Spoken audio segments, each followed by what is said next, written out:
दोस्तों, आज मैं आपके सामने एक ऐसी किताब को लेकर आया हूँ जो कि दुनिया भर में बिजनेस करने के लिए सबसे बेहतरीन किताबों में से एक मानी जाती है। इस किताब के अंदर बिजनेस करने के काफ़ी शानदार तरीके बताए गए हैं और आप किस तरह से अपना न्यू स्टार्टअप शुरू कर सकते हैं इसके बारे में डिटेल में बताया गया है। इस बुक का नाम है 0 to 1। 0 to 1 कोई साधारण बुक नहीं है, बल्कि ये कहे कि ये एक बिजनेस गाइड है। इस बुक में बिजनेस से जुड़े उन सभी पहलुओं पर बात की गई है जिनके बारे में हर वो इंसान जानना चाहता है जो कि बिजनेस करना चाहता है। इस किताब में आपको किसी भी स्टार्टअप या बिजनेस को जीरो से शुरुआत करने की प्रेरणा दी गई है, ना कि 1 से। साथ ही आपको समझाया गया है कि कैसे आप भी किसी बिजनेस को जीरो से शुरुआत करके और उससे आगे निकल सकते हैं। इस बुक के लेखक है पीटर थियल। पीटर थियल एक सक्सेसफुल उद्यमी, बिजनेसमैन, इन्वेस्टर होने के साथ साथ एक अच्छे लेखक भी हैं। पीटर थियल और एलोन मस्क ने 1998 में पेपल की शुरुआत की थी। आप जानते ही होंगे कि पेपल के जरिए बड़े ही आसान तरीके से ऑनलाइन मनी ट्रांसफर की जा सकती है। पेपल वर्तमान में $100 मिलियन से भी ज़्यादा वैल्यू वाली कंपनी बन चुकी है।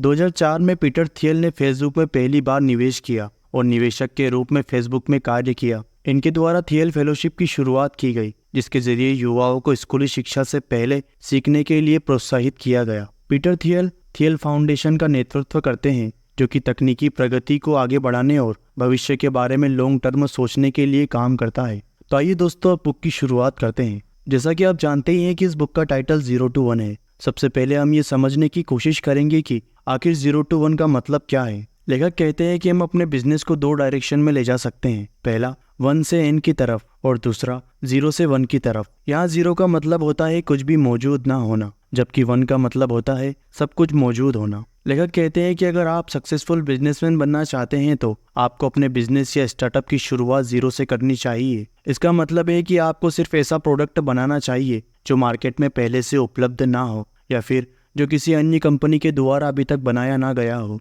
चलिए इसे एक एग्जाम्पल से समझते हैं। यहाँ हम ड्रिंक वाटर का उदाहरण ले रहे हैं। मार्केट में बिस्लेरी, केनली, हिमालय, एक्वाफाइन जैसी दिग्गज कंपनियों की ड्रिंक वाटर बोतलें मौजूद है जो कि 1 की स्थिति को दर्शाते हैं, क्योंकि यहाँ सब कुछ पहले से ही मौजूद है। आप ड्रिंक वाटर के बारे में पहले से ही सब कुछ जानते हैं कि बोतलें कैसी होनी चाहिए, इसकी मांग कहाँ ज़्यादा है और इसका मार्केट कितना बड़ा है। फैक्ट्री लगाने के लिए कौन कौन सी चीज़ों की ज़रूरत होगी। अगर आप ड्रिंक वाटर बनाने का बिजनेस शुरू कर रहे हैं तो इसका मतलब है कि आप 1 से n की तरफ जा रहे हैं। इसका मतलब ये हुआ कि जो चीज़ मार्केट में पहले से मौजूद है, आप सिर्फ उसी चीज़ की कॉपी कर रहे हैं। आप एक ऐसा काम करने जा रहे हैं जिसको कैसे करना है इसकी पूरी जानकारी आपके पास पहले से ही मौजूद है। जब आप नई खोज करके किसी ऐसी चीज़ को बनाते हैं जो पहले से मार्केट में मौजूद नहीं है, तो उस स्थिति में आप 0 से 1 की तरफ जाते हैं। 0 से 1 की स्थिति में आपके सामने बहुत सी समस्याएं आएंगी, क्योंकि आपको नहीं पता होगा कि ये काम आपको कैसे करना है और कब करना है। ये काम सक्सेसफुल होगा या नहीं। लेकिन सक्सेसफुल बिजनेस की शुरुआत करने के लिए आपको 0 से 1 की तरफ ही जाना चाहिए। क्या आप जानते हैं कि एकाधिकार बाजार क्या है? मोनोपोली मार्केट एक ऐसी मार्केट संरचना है जिसमें कोई कंपनी किसी प्रोडक्ट की एकमात्र निर्माता या विक्रेता होती है, जिसका बाजार में कोई अन्य विकल्प उपलब्ध नहीं होता। जिस समय पीटर थियल ने पेपल की शुरुआत की थी, उस समय किसी ने सोचा भी नहीं था कि कोई ऐसी भी टेक्नोलॉजी होनी चाहिए जिससे पूरी दुनिया में कहीं से भी और कहीं पर भी ऑनलाइन मनी ट्रांसफर की जा सके। इसलिए आज पेपल की मार्केट में मोनोपोली है। कोई भी बिजनेस मार्केट में तभी सक्सेसफुल होता है जब उसका मार्केट में एकाधिकार मोनोपोली हो। मोनोपोली उस कंडीशन को कहा जाता है जब किसी उत्पादक का मार्केट में सिर्फ एक ही सेलर मौजूद होता है। पीटर थियल कहते हैं कि किसी भी बिजनेस को हमेशा प्रोडक्ट और कंपनी की मार्केटिंग में मोनोपोली बनाने की कोशिश करते रहना चाहिए। अगर आप ऐसा करते हैं तो आपको उस बिजनेस में कोई भी हराने वाला पैदा नहीं हो पाएगा। कुछ लोग ये मानते हैं कि मोनोपोली गलत होती है क्योंकि इसके कारण प्रोडक्ट की कीमत बढ़ जाती है, लेकिन एक स्टार्टअप ओनर को ये पता होता है कि अगर उसने प्रोडक्ट की क्वालिटी बढ़ाए बिना ही प्रोडक्ट की कीमत बढ़ा दी तो मार्केट में कोई दूसरा स्टार्टअप ओनर पैदा हो जाएगा, जिसके कारण उसे भारी नुकसान झेलना पड़ सकता है। IRCTC का नाम तो आपने सुना ही होगा। ये भारतीय मोनोपोली का सबसे अच्छा एग्जाम्पल है। IRCTC का मतलब होता है Indian railway catering and tourism corporation, railway Khan पान एवं पर्यटन निगम। ये भारत रेलवे की एक सहायक प्राइवेट कंपनी है। ये भारत की एकमात्र ऐसी कंपनी है जिसके जरिए आप रेल टिकट बुक करा सकते हैं। ये कंपनी रेल टिकट बुकिंग के अलावा ऑनलाइन खान पान एवं पर्यटन का मैनेजमेंट भी करती है। क्योंकि इस फील्ड में कोई दूसरी कंपनी मौजूद नहीं है, इसलिए ये हमेशा मुनाफा कमाती है और इस फील्ड में अपनी मोनोपोली बनाए हुए है। एक सक्सेसफुल स्टार्टअप में क्या विशेषताएं होती हैं? पीटर थियल कहते हैं कि किसी भी स्टार्टअप में सक्सेसफुल होने के लिए उसमें कुछ विशेषताओं का होना बहुत ही ज़्यादा ज़रूरी है। अब सवाल उठता है कि एक सक्सेसफुल स्टार्टअप में क्या विशेषताएं होनी चाहिए। 0 to 1 बुक के इस भाग में पीटर थियल द्वारा बताई गई ऐसी ही 4 इंपॉर्टेंट विशेषताओं के बारे में बात की गई है जो आपके स्टार्टअप के लिए बहुत ही ज़्यादा उपयोगी साबित हो सकती है। नंबर 1, प्रॉपर्टी संपदा। अगर आपके प्रोडक्ट पर आपका पूर्ण अधिकार है, यानी कि इसके ट्रेडमार्क व कॉपीराइट जैसी सभी अधिकार आपके पास है तो इसी को प्रॉपर्टी कहा जाता है।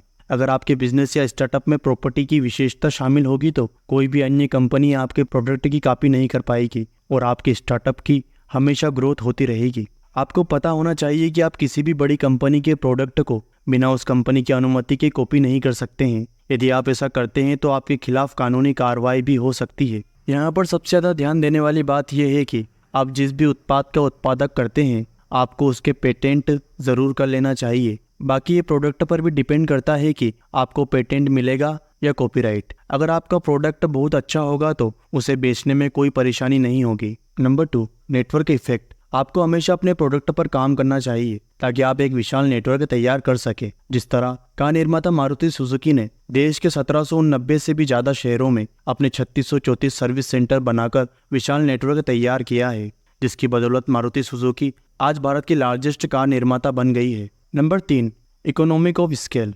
पीटर थियल कहते हैं कि किसी भी स्टार्टअप को शुरू करने से पहले आपको ये बात पता होना चाहिए कि आपको अपने प्रोडक्ट की क्वालिटी बहुत ही अच्छी बनाना होगी ताकि बाद में उसे स्केल करके बढ़ाया जा सके, जैसा कि पतंजलि, उबर, ओला आदि कंपनियों ने किया है।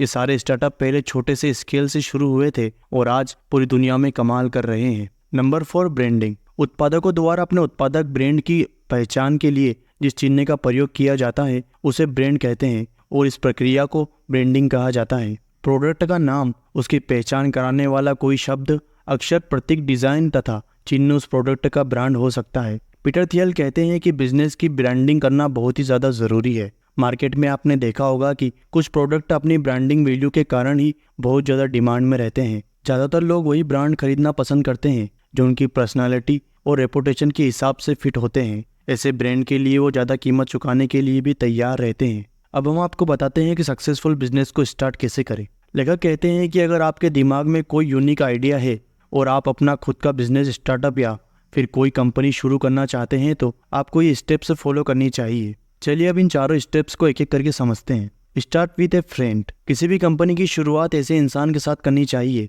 जिसे आप अच्छे से जानते हो। किसी भी अनजान व्यक्ति के साथ बिजनेस करने से बचना चाहिए वरना आपका बिजनेस बर्बाद हो सकता है। पीटर थियल और एलोन मस्क दोनों ही काफी अच्छे दोस्त थे। उन दोनों के आचार विचार आपस में काफी ज्यादा मिलते थे। वो अपने काम को लेकर हमेशा उत्साहित रहते थे।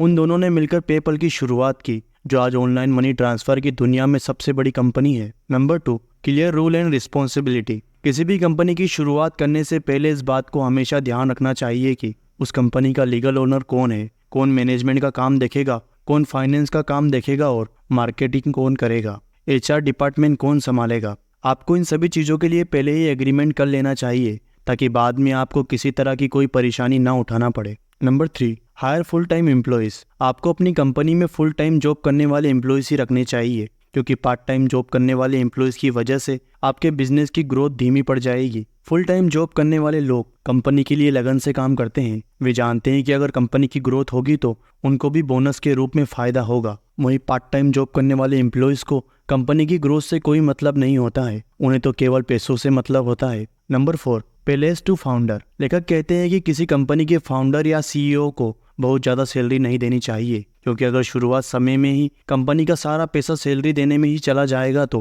कंपनी अपनी ग्रोथ कैसे करेगी। अब हम आपको बताते हैं कि मार्केटिंग क्या होती है। प्रोडक्ट बनाने के बाद बारी आती है मार्केटिंग की। मार्केटिंग का मतलब है प्रोडक्ट को बाजार में बेचने का सही तरीका। मार्केटिंग कई तरह से की जाती है, पर्सनल मार्केटिंग, कॉम्प्लेक्स मार्केटिंग और viral marketing and advertising marketing. चलिए एक एक करके इन सबको समझते हैं। Number 1, personal marketing. Personal marketing का मतलब है जहां कंपनी का सेल्समैन किसी भी संभावित ग्राहक की तलाश करता है और फिर उसको अपना प्रोडक्ट बेचने जाता है। ये बिल्कुल उसी तरह है जैसे किसी इंश्योरेंस कंपनी का एजेंट किसी व्यक्ति को इंश्योरेंस पॉलिसी बेचता है। Number 2, complex marketing. अगर आपकी कंपनी ऐसे प्रोडक्ट बनाती है जिनकी कीमत लाखों या करोड़ों में हो या मान लो कि आपको कोई बहुत बड़ा ऑर्डर मिलने वाला है तो उस स्थिति में आपको सीधे ही अपने क्लाइंट से बात करनी होगी। ऐसी मार्केटिंग को ही कॉम्प्लेक्स मार्केटिंग कहा जाता है। Number 3, viral marketing. Viral marketing वो है जो मैसेज के माध्यम से एक ब्रांड या प्रोडक्ट की रुचि पैदा करने और संभावित बिक्री कराने में सक्षम है। दूसरे शब्दों में कहें तो किसी भी प्रोडक्ट को एक कस्टमर से दूसरे कस्टमर तक तेजी से फैलाने को ही वायरल मार्केटिंग कहा जाता है। वायरल मार्केटिंग सबसे सस्ती होने के बावजूद भी सबसे तेजी से काम करती है। इसका सबसे ज्यादा प्रयोग ऐप्स को डाउनलोड करने के लिए किया जाता है, इसलिए ज्यादातर ऐप्स में इनवाइट एंड अर्न का ऑप्शन दिया जाता है। और नंबर 4, एडवर्टाइजमेंट। अगर आपकी प्रोडक्ट की कीमत बहुत ही कम है और आप अपने प्रोडक्ट को ज्यादा लोगों के सामने भेजना चाहते हैं तो एडवर्टाइजमेंट मार्केटिंग का यूज कर सकते हैं। ग्रोसरी और कॉस्मेटिक प्रोडक्ट बनाने वाली कंपनी ज्यादातर इसी का यूज करते हैं। लेखक कहते हैं कि आपको किसी भी कंपनी या स्टार्टअप की शुरुआत करने से पहले अपने आप से 7 सवाल पूछने चाहिए। नंबर 1, क्या आप ऐसा प्रोडक्ट बनाने वाले हैं जो मार्केट में पहले से मौजूद प्रोडक्ट से भी 10 गुना ज्यादा बेहतर है? और नंबर 2, क्या यह आपके बिजनेस की शुरुआत करने का सही समय है? नंबर 3, क्या आप अपने प्रोडक्ट की मोनोपोली बना पा रहे हैं? और नंबर 4, क्या आपके पास काबिल लोगों की एक टीम है? नंबर 5, क्या आपका बिजनेस आगे आने वाले कुछ सालों तक अपनी पोजीशन बरकरार रख पाएगा? और नंबर 6, क्या आपके पास प्रोडक्ट को बनाने और उसकी मार्केटिंग करने का एक सही प्लान तैयार है? और नंबर 7, क्या आप कोई ऐसा प्रोडक्ट बनाने वाले हैं जिस पर लोगों का अभी तक ध्यान नहीं गया है? अगर आपके पास इन सभी सवालों के जवाब मौजूद है तो आप निश्चित रूप से तैयार हैं किसी भी स्टार्टअप की शुरुआत करने के लिए। तो दोस्तों, इसी के साथ ये बुक समरी यहीं पर समाप्त होती है। अगर आपको ये वीडियो अच्छी लगी हो तो प्लीज़ इस वीडियो को लाइक और इस चैनल को सब्सक्राइब कर जरूर जाएं और अपने दोस्तों रिश्तेदारों को जरूर शेयर करें। इसी के साथ मिलते हैं अगली वीडियो में।